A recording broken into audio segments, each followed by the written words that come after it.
Hey, what's going on, everybody? Josh Cathcart back here with Hitting Done Right. Today, I'm going to answer just a couple questions. I get a lot about different things that I use and setup. Okay, we're going to talk about the dumbbell, and then we're going to talk about the lane that I set up. All right, the lane's not going to go right there. I'm going to move it around. We're going to start with the dumbbell. Okay, if you watch my videos, you see a bunch of my players, I will put a dumbbell behind their foot, especially young players. Okay.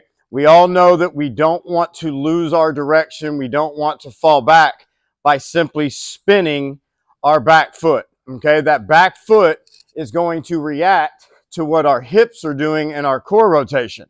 Okay, you're going to have some players that are going to have a really active back foot where that foot may come off the ground or move up, 3, 4, 5, 6, 7 inches. You're going to have other players that stay much more grounded, and you may see them just get to kind of that inside of their foot or big toe. They can really get their hips through without having to release. Then you're going to have guys that have what I would call just a simple release, where it almost looks like it's in that same spot, and it just for a split second kind of pops right there. All right.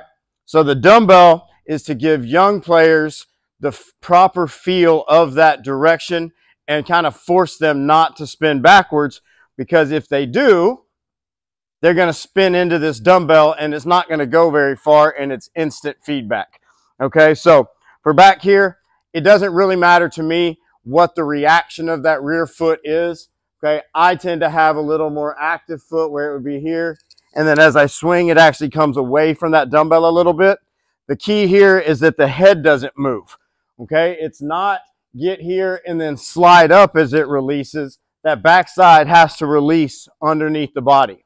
Okay. For other players, it may be more of just kind of that big toe feel where they get right here and they have that pressure on their big toe. Just not the spin back where the head goes back and we lose our direction. Okay. So that's the reason for the dumbbell. Now with this lane, if you watch my videos, you've probably seen this before too. Straighten this out a little bit. All right, right in here.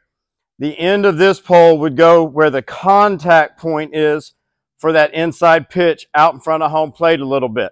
Okay, and then we want to angle that kind of up the middle and to right center. This would go on the outside corner contact point and lay that there. Okay, then you set your tee right in the middle. The idea here is that we want to think about our direction working down this lane, okay? I talk a lot about right hand, right hip, right center as we're delivering that swing, and that's what this visual is for, okay? You can also think about it this way: knob to the inside, barrel down that lane where it would match up kind of here.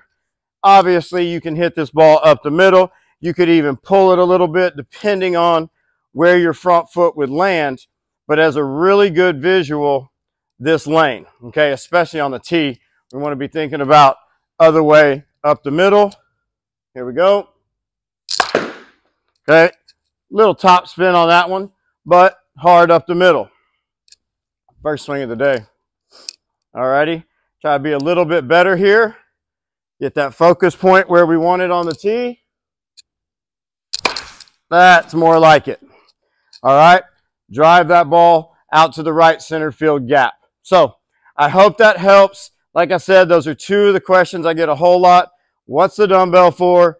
And what's the lane, or what are the PVC pipes on the ground for? Those are it. If you have any other questions, let me know. Y'all be good.